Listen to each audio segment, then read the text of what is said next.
Hello friends, welcome to மணல் கடிகாரம். இந்த வீடியோவில் இட்லி தோசைக்கெல்லாம் தொட்டு சாப்பிட நல்ல காரசாரமான ஒரு காரப்பொடி ரெசிபி தாங்க செய்ய போகிறோம்.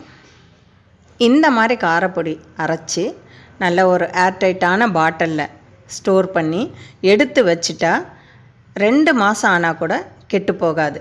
நம்ம எப்போ வேணுமோ அப்போ யூஸ் பண்ணிக்கலாம். சாப்பிடவும் ரொம்ப சுவையாக இருக்கும். இது எப்படி செய்கிறதுன்னு வாங்க வீடியோவில் பார்க்கலாம். இந்த காரப்பொடி செய்கிறதுக்கு நான் 1 கப்பு பூண்டு பல் எடுத்திருக்கேன். பூண்டு பெரிய பூண்டாக இருந்தால், பூண்டு பல்லாக இருந்தால் இந்த மாதிரி நடுவில் பொளந்து வச்சுக்கோங்க.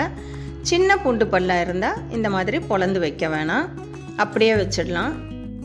ஒரு கடாயை நல்லா சூடு பண்ணிவிட்டு ஸ்டவ்வை நல்லா குறைச்சி வச்சுட்டு கடாயில் போட்டு நல்லா வதக்கி எடுத்துக்கலாம். இது கைவிடாமல் நல்லா கலந்து விட்டுக்கிட்டே இருக்கணும். அப்போ தான் இந்த பூண்டு கருத்து போகாமல் அந்த பூண்டோட பச்சை வாசனையும் போய் நல்லா வதங்கி வரும். இங்கே பாருங்கள், நல்லா வதங்கி வந்தாச்சு. பூண்டு நல்லா வதங்கி வந்துடுச்சுன்னா துவண்டு போயிடும், அந்த ஸ்டிஃப்னஸ் இருக்காது. அந்த ஸ்டேஜில் நம்ம வெளியில் எடுத்துடலாம். இப்போ திரும்பவும் அதே கடாயில் 1/4 டீஸ்பூன் எண்ணெய் சேர்த்து நம்ம பூண்டு எடுத்த அதே கப்பில் 1 கப்பு காஞ்ச மிளகாய் எடுத்துக்கலாம். காஞ்ச மிளகாவும் எடுத்து கைவிடாமல் நல்லா கலந்து விட்டு வதக்கி எடுத்துக்கலாம். இது காம்போடு சேர்க்கணுன்னாலும் பரவாயில்லை. எனக்கு காம்பு இஷ்டம் இல்லைன்னு நான் காம்பை தனியாக எடுத்துட்டேன். இந்த மாதிரி நல்லா வதக்கி கலர் மாறாமல் வறுத்து எடுக்கணும். இந்த மாதிரி வறுத்து எடுத்து அதையும் தனியாக வச்சுக்கலாம். இப்போ கொஞ்சமாக ஒரு 10லேருந்து 12 காஷ்மீரி மிளகா எடுத்திருக்கேன். இது காரம் இருக்காதுங்க, நான் கலருக்காக சேர்த்துருக்கேன். டேஸ்ட்டும் கொஞ்சம் நல்லா இருக்கும், அதனால் நான் மிளகா எடுத்துருக்கேன். இதையும் லேசாக இந்த மாதிரி வறுத்து எடுத்துக்கலாம்.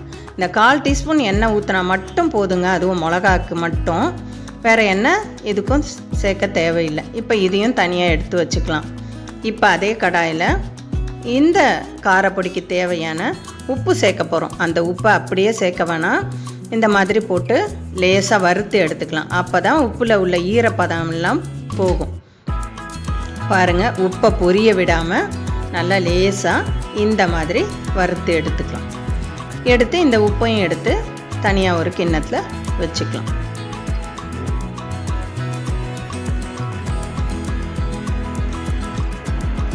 உப்பு வறுத்து சேர்த்தா அந்த காரப்பொடி கெட்டு போகாது. இப்போ ஒரு எலுமிச்சம்பழம் சைஸு புளி வறுத்து எடுத்துக்கலாம். இந்த புளியை அதில் உள்ள நார், கொட்டை, ஓடு இதெல்லாம் இல்லாமல் நல்லா உதுத்து எடுத்துக்கோங்க. இந்த மாதிரி எடுத்து லேசாக அதையும் ஈரப்பதம் இல்லாமல் இந்த மாதிரி வறுத்து எடுத்துக்கலாம். இப்போ புளியும் நல்லா வதங்கி வந்துருச்சு. பாருங்கள், பாத்திரத்தில் கொஞ்சம் கொஞ்சமாக ஒட்ட ஆரம்பிக்குது பாருங்கள். இப்போ இந்த ஸ்டேஜில் இந்த புளியும் எடுத்து வெளியில் எடுத்து வச்சிடலாம். அவ்வளோதாங்க. பூண்டு, காஞ்ச மிளகா, உப்பு, புளி, காஷ்மீரி மிளகா, இது தாங்க இந்த காரப்பொடிக்கு தேவையான இன்க்ரீடியன்ட்ஸ். இப்போ இதை நல்லா ஆற வச்சுட்டு மிக்ஸி ஜாரில் சேர்த்து அரைச்சி எடுத்துக்கலாம். முதல்ல மிளகா மட்டும் சேர்த்துக்கலாம். கூடவே நம்ம வதக்கி எடுத்து வச்ச புளியும் உதுத்து இந்த மாதிரி சேர்த்துக்கலாம். சேர்த்துட்டு கொஞ்சம் கொஞ்சமாக நம்ம கொரப்பாக அரைச்சி எடுத்துக்கலாம். மிக்சியை விட்டு விட்டு சுற்றி எடுக்கணும். பாருங்கள், இந்த மாதிரி கொரப்பாக அரைச்சி எடுத்துக்கணும். இப்போ இந்த ஸ்டேஜில் நம்ம வதக்கி எடுத்து வச்ச பூண்டை சேர்த்துக்கலாம். சேர்த்துட்டு தேவையான அளவு உப்பு சேர்த்துக்கலாம். சேர்த்துட்டு நல்ல ஒரு 2 சுற்று சுற்றி எடுத்துக்கலாம், அரைச்சி எடுத்துக்கலாம். மிக்சியில் கொஞ்சம் விட்டு விட்டு தான் அரைக்கணும். பாருங்கள், பூண்டு நல்லா கொஞ்சம் ஓரளவுக்கு அரைஞ்சி வந்துருச்சு. இப்போ 50 ml நல்லெண்ணெய் சேர்த்துக்கலாம். நல்லெண்ணெய் காய்ச்சாத எண்ணெய் தான், பச்சை நல்லெண்ணெய் தான்.